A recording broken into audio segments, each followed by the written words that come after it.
हाँ, अगली बात है, दो टर्म है, एक है सिंगुलर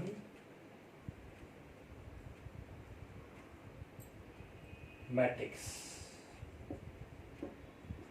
एक मैट्रिक्स ए को हम सिंगुलर तब कहेंगे जब इस मैट्रिक्स की डिटर्मिनेंट की वैल्यू 0 आ जाए। हमने डिटर्मिनेंट की वैल्यू निकालनी, अगर 0 आ जाए तो उसको हम क्या बोलेंगे, सिंगुलर मैट्रिक्स। और नॉन सिंगुलर कब कहेंगे, नॉन सिंगुलर मैट्रिक्स उसको कहेंगे जिसकी मैट्रिक्स की वैल्यू 0 ना आए। तो दो तरह के मैट्रिक्सेस हो गए, एक तो हो गया सिंगुलर मैट्रिक्स जिसकी डिटर्मिनेंट की वैल्यू 0 आ जाए, दूसरा हो गया नॉन सिंगुलर मैट्रिक्स जिसके डिटर्मिनेंट की वैल्यू 0 ना आए।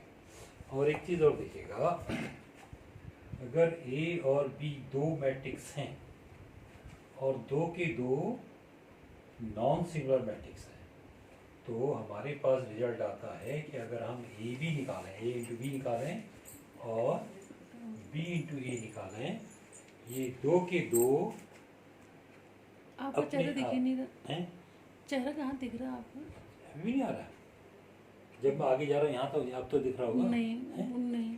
अच्छा, तब ए बी और बी ए भी नॉन सिंगुलर मैट्रिक्स होंगे। कंडीशन क्या है, ए और बी दोनों क्या होंगे, नॉन सिंगुलर मैट्रिक्स होंगे। तो ए बी और बी ए भी नॉन सिंगुलर मैट्रिक्स होंगे। और दूसरी बात, अब ठीक है, अगर हम ए और बी दो मैट्रिक्स को मल्टीप्लाई करें और इनका क्या निकालें, डिटर्मिनेंट की वैल्यू निकालें, तो याद रखना ये मैट्रिक्स ए और मैट्रिक्स बी के प्रोडक्ट के बराबर होंगे। इसका मतलब ये हुआ, पहले अब ए और बी को इंटू करेंगे तो जो प्रोडक्ट आएगा उसका अगर आप क्या निकालें डिटर्मिनेंट, तो ए के डिटर्मिनेंट और बी के अलग अलग डिटर्मिनेंट के प्रोडक्ट के बराबर होगा। तो ये तीसरी प्रॉपर्टी है। अब एक लास्ट चीज है बेटा, हम किसी भी मैट्रिक्स का इनवर्स मैट्रिक्स कैसे निकालेंगे। देखो, सबसे पहले आपने मैट्रिक्स वाले चैप्टर में पढ़ा था, अगर ए और बी दो इस तरह से मैट्रिक्स हैं जिनका अगर हम प्रोडक्ट निकालें ए बी या बी ए, और दोनों के दोनों प्रोडक्ट आई के बराबर है, आई का मतलब हुआ आइडेंटिटी मैट्रिक्स के बराबर आ जाए, तो ऐसी स्थिति में बोलते हैं कि ए और बी दोनों एक दूसरे के इनवर्स मैट्रिसेस हैं। और अदरवाइज ए बी और बी ए का प्रोडक्ट बराबर नहीं होता है, ये हम प्रूव कर चुके हैं मैट्रिक्स वाले चैप्टर में। तो अगर ए बी और बी ए बराबर होंगे, वो भी दोनों किसके बराबर आएंगे, आइडेंटिटी मैट्रिक्स के बराबर आएंगे, तब हम ए और बी को क्या कहेंगे, एक दूसरे का इनवर्स मैट्रिक्स बोलेंगे। यानी कि B is the inverse of A, यानी कि A inverse is equal to B या B inverse equal to A, दोनों एक दूसरे के क्या कहलाएंगे, इनवर्स मैट्रिक्स। अब हमने किसी भी मैट्रिक्स का इनवर्स मैट्रिक्स निकालना मैट्रिक्स वाले चैप्टर में निकाला था, वो कौन सा मेथड था, ट्रांसपोज मेथड या transformation method.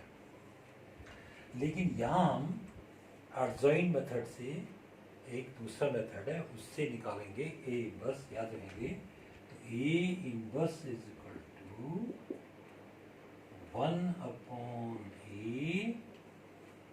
determinant of a into adjoint of a. That one is very important result. हम इस चैप्टर में जो इनवर्स निकालेंगे इस मेथड से निकालेंगे, ठीक। अगर ट्रांसफॉर्मेशन मेथड से होगा तब उसी मेथड से निकालेंगे, अदरवाइज आप इससे भी निकाल सकते हैं और उससे भी निकाल सकते हैं। तो these are the important properties of the adjoint of the. अब मैं आपको एक एग्जांपल लेके बता रहा हूँ। सवाल है एक्सरसाइज 4.5। सवाल है एडजॉइंट निकालिए, एडजॉइंट के साथ साथ फिर उसका क्या निकालना है, इनवर्स निकालना है। तो पहले मैं ले रहा हूँ 2 3 -4 -6, इसका मैं एडजॉइंट निकाल रहा हूँ। सबसे पहले इस मैट्रिक्स को मैं मैट्रिक्स ए का नाम दे रहा हूँ। तो जब आप एडजॉइंट निकालते हैं तो एडजॉइंट निकालने के लिए पहले माइनस निकालते हैं, फिर कोफैक्टर्स निकालते हैं, फिर कोफैक्टर्स का एक मैट्रिक्स बनाते हैं, फिर उस मैट्रिक्स का ट्रांसपोज करेंगे तो क्या हो जाएगा, एडजॉइंट ऑफ ए आ जाएगा। We are required adjoint of matrix A. तो सबसे पहले मैं माइनस निकाल रहा हूँ, -1 1 -2 1 -1 2 -2। तो जब इसका हम माइनस निकालेंगे तो ये बंद गया, क्या बचा माइनस। तो इसका माइनस का है -6।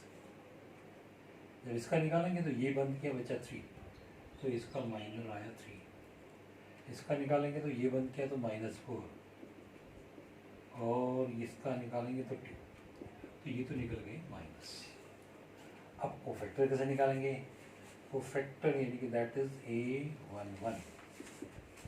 तो -1 की पावर 1 + 1 करके क्या है 2 इंटू -1 1 की जगह -6, तो ये वैल्यू आएगी -6। A21 का निकालेंगे तो -1 की पावर 2 और 1 3 इंटू माइनस आया 3, तो इसकी वैल्यू आई -1 इंटू 3 -3। क्या निकालेंगे हम, A12 निकालने के लिए -1 की पावर 1 + 2 करेंगे 3 इंटू -4, क्या आया 1 + 2 करने के लिए ऑड आया, -1 की पावर 3 निकालेंगे तो माइनस में आएगा, माइनस इंटू माइनस कितना आ जाएगा 4। अब क्या निकालते हैं हम, A22 -1 की पावर 2 + 2 4 इंटू -2 कितना है 2, क्या रिजल्ट आया, -1 की पावर 4 तो पॉजिटिव हो गया 2। तो अब जो मैंने कोफैक्टर निकाले हैं, इन कोफैक्टर्स से क्या निकालते हैं, एक मैट्रिक्स। तो ये आया matrix of cofactors, A11 A12 A21, ये बन गया कोफैक्टर का मैट्रिक्स। वैल्यू पुट करेंगे तो -6 -3 4 और ये बन गया कोफैक्टर्स का मैट्रिक्स। अब इसका अगर ट्रांसपोज निकालेंगे उसी को हम क्या बोलेंगे, एडजॉइंट ऑफ ए। -6 4 को कॉलम बन जाइएगा, -3 2 को, ये हमारा क्या आया, adjoint of A, that is answer. अब इसी से अगर हमको ए इनवर्स निकालना होता, जो हमको मैट्रिक्स दिया उसका इनवर्स निकालना होता, तो A inverse is equal to, क्या फॉर्मूला बताया मैंने, determinant of A into adjoint of A. Adjoint of A आपके पास है,